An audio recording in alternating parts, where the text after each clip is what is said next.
আসসালামু আলাইকুম গাইস, আজকে নিয়ে এসেছি ঘরোয়াভাবে কীভাবে ফেসিয়াল প্যাক তৈরি করবেন। এখানে ডালটা আমি ভিজিয়ে রেখেছিলাম, এখন শিলপাটায় বেটে নেব। আপনারা চাইলে ব্লেন্ডার করতে পারবেন। এখন এখানে আমি দিব মধু। এটা হচ্ছে খাঁটি মধু, আপনারা চাইলে যে কোনো মধু দিতে পারবেন। এখানে আমি 2 চামচ চালের গুঁড়া দিচ্ছি,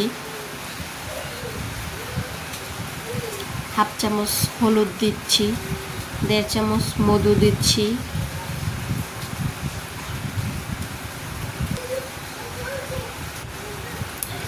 1 চামচ পাউডার দুধ দিচ্ছি। এখন সামান্য পানি দিয়ে প্যাকটা একটু নেড়ে চেড়ে নেব, তারপর চিনি দিয়ে দিব। চিনি দেওয়ার পরে ভালোভাবে নেড়ে চেড়ে প্যাকটা রেডি করে ফেলব। আমার প্যাকটা রেডি হয়ে গেছে। এই প্যাকটি হাতে, পায়ে, ফেসে দিতে পারবেন। এটা দেওয়ার পর আপনারা পার্লারে যাওয়ার কথা মনেই হবে না যে পার্লারে যাই।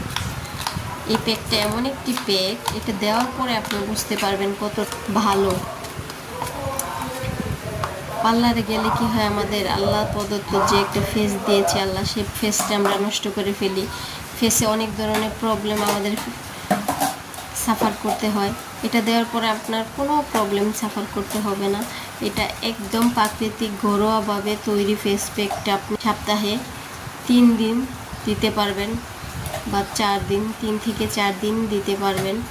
এটা দেওয়ার পরে 5 মিনিট আপনি ফ্যানের নিচে বসে থাকবেন, তারপরে 10 মিনিট আপনি এটা ম্যাসেজ করবেন। ম্যাসেজ করার পরে আপনি ধুয়ে ফেলবেন। ধুয়ে ফেলার পরে দেখবেন কতটা সুন্দর আর হালকা মনে হচ্ছে নিজেকে।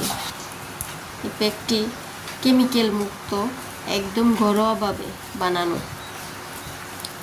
আপনি পার্লারে গেলে ওইখানে প্রোডাক্টে কেমিক্যাল দেওয়া থাকে, বা অনলাইন থেকে যে কোনো নাইট ক্রিম, যে কোনো ক্রিম কিনে আপনি ফেসিয়াল করেন, সবগুলো কেমিক্যাল মেশানো থাকে। এটার মধ্যে কোনো কেমিক্যাল নেই। একদম ঘরোয়াভাবে তৈরি ফেস প্যাকটি আপনারা চাইলে ব্যবহার করে দেখতে পারবেন। এটা ব্যবহার করার ফলে নিজেই আপনি নিজের পরিবর্তন লক্ষ্য করতে পারবেন। আমি হাতটা ধুয়ে নিয়েছি। এটা আমার ফাইনাল লুক। দেখেন আগের থেকে কতটা পরিষ্কার, সুন্দর।